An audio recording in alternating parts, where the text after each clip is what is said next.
Has put Afghanistan at the center of his foreign policy agenda, recently announcing an increase in troops to defeat Al-Qaeda and the Taliban. For more on this story, we can cross over to RT's Washington correspondent, Dina Gusowski. Hello to you, Dina. So, what can you tell us? Well, July actually marks the deadliest month for U.S. troops in Afghanistan since 2001. The insurgents, they're really using more sophisticated weaponry, and of course those numbers reflect the fact that there's an ongoing offensive in the Helmand province. So the Obama administration really trying to figure out how to conduct this war. Is it going to be all about intelligence gathering, or are they going to keep stepping up the offensives and the counterinsurgency operations? That's pretty much what almost every department of government, especially ones that deal with foreign policy, are mulling over right now. But not everyone is thinking about that. Other Americans are questioning why the United States is in Afghanistan in the first place. One of those people, Jeff Millard, he's the former D.C. president of the Iraq Veterans Against the War. Thank you so much for being here today. This is an organization, I believe, of military families and people in the military who joined after 9/11 who are now opposed to the wars in Iraq and Afghanistan. So obviously you're one of the people who's opposed to that war. It's service members who've served since September 11th. A lot of us have joined before September 11th but have served since September 11th. Most of us have served either in Iraq or Afghanistan. Right. So obviously you're against the war. But politicians across the board, Democrats, Republicans, foreign policy experts, they've kind of dubbed Afghanistan the good war, saying that it should have been Afghanistan, not Iraq, that the U.S. has been fighting for so long. So here, the American people elected Barack Obama. The savior comes to office. He's escalating the war in Afghanistan. So what's the problem? Well, the biggest problem is that it's really just as much an illegal and immoral war as Iraq was. We can't ignore the fact that it's not a legal war. There is no UN resolution that allowed us to go into Afghanistan. There is no pretext for it. It doesn't fit any of the criteria for the just war theory.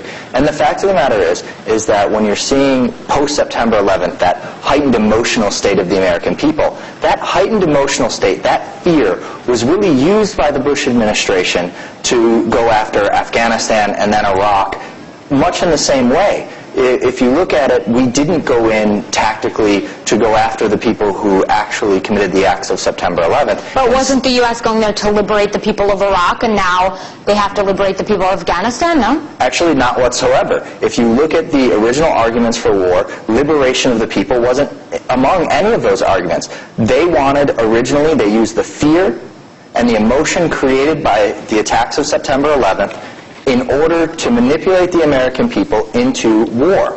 And they didn't follow the law. They didn't go and put a UN resolution stating that they wanted to invade Afghanistan and what would be done. No, instead, they went broad-ranging and went in and started bombing.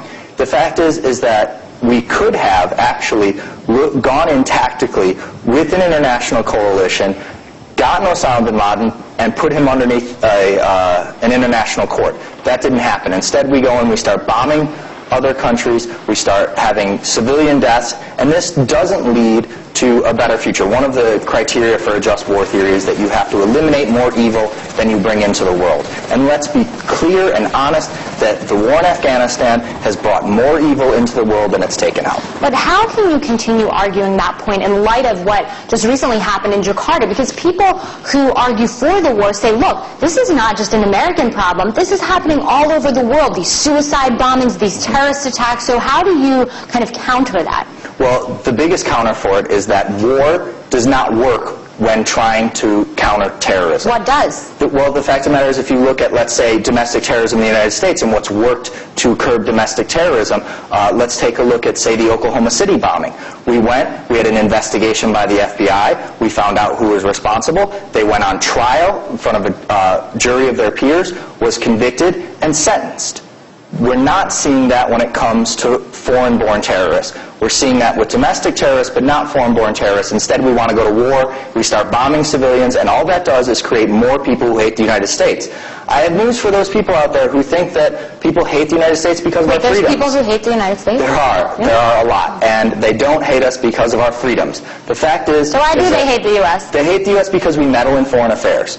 The fact is that we're out bombing other countries instead of going through and actually helping other countries. If you look at the tsunami that happened a few years ago, and you look at our foreign approval ratings after that, they went up quite a bit. Why? Because we gave Are you saying that there should be a aid. tsunami in Afghanistan, then maybe our approval I'm ratings? saying that instead of using bombs and warfare to go after these things, we should be using tactical teams to go in, treat it like a crime, investigate, bring these people to justice. Instead of going out just to kill them, bring them to justice. Let's put them in front of an international court. Let's have a trial with facts, allow them a fair chance at a hearing, and let's find out what happened, and let's get justice out of this and not revenge. Some people say that intelligence isn't enough, and the cost of failing in Afghanistan is just too great. They're going to go back to stoning women, raping little boys. So your argument is interesting, but there are those who say this just cannot be a state that fails again. But thank you for being here. I'm going to wrap it up.